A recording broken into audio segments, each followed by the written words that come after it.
Hi అండి.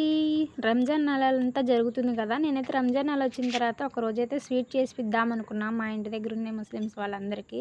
ఎందుకంటే ప్రతి సంవత్సరం వాళ్ళు బయటకైతే ఎళ్లి నమాజ్ చేసుకునేవాళ్ళు. అటువంటిది ఇక్కడే ఈసారి ఒక పెద్ద గురువునైతే తెప్పించుకొని ఇళ్ళ దగ్గర అయితే నమాజ్ చేసుకుంటున్నారు. అందుకనైతే నాకు స్వీట్ చేయాలని అయితే అనిపించింది. ఇలా అని చెప్తే మా ఇంట్లో మా అక్క కూడా నేను ఫ్రూట్స్ అయి తెప్పిస్తానమ్మా పెట్టేసే నేను ఉన్నా లేకపోయినా అని చెప్పింది. నాకైతే మంచిగా అనిపించింది. అందుకనే నేనైతే ఈరోజు పాయసం అయితే చేస్తున్నాను. ఈ పాయసానికి క్వాంటిటీ అయితే నాకు ఇంత పాయసానికి 1.5 లీటర్ పాలైతే పట్టినాయి బాగా. నేనైతే ఈ వీడియో ఏంటంటే నేను అన్నీ పెట్టుకున్నాను పక్కన. ఒకటైతే ఇంపార్టెంట్ స్వీట్‌లో ఇంపార్టెంట్ మెయిన్ ఇంగ్రీడియంట్ ఒకటి పక్కన పెట్టుకొని కూడా నేను మర్చిపోయాను. వీడియో మటుకు లాస్ట్ వరకు చూసి ఏం మర్చిపోయాను ఏంటో వంట తెలిసిన వాళ్ళైతే మటుకు కంపల్సరీ కామెంట్ చేయండి. కామెంట్ చేయలేదంటే వంట తెలీదనే వాళ్ళకి నేను అనుకుంటాను.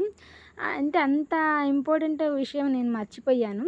కానీ పాయసం అయితే టేస్టీగానే వచ్చింది. ఆఖరికి ప్యాకింగ్ చేసి పంపించినాక అది నేను మర్చిపోయానన్న సంగతి నాకు గుర్తొచ్చింది. అది లాస్ట్‌లో డ్రై ఫ్రూట్స్‌తో పాటుగా ఏద్దామనైతే నేను పక్కనైతే పెట్టుకున్నాను. కానీ అది ఎయకపోయినా సరే నా పాయసం హిట్ అయింది. అదేంటో ఏమిటో నాకు తెలీదు కానీ కంపల్సరీ అయితే స్వీట్స్‌లో ఎయ్యాల్సిన మెయిన్ ఇంగ్రీడియంట్ అండి. అది ఏంటో మనకు కామెంట్ చేయడం మర్చిపోవద్దు. ఇదంతా అయిపోయిన తర్వాత ఫ్రూట్ సలాడ్ కూడా ఇలా అయితే చేసి మొత్తం ప్యాక్ చేసి పంపించేశాను.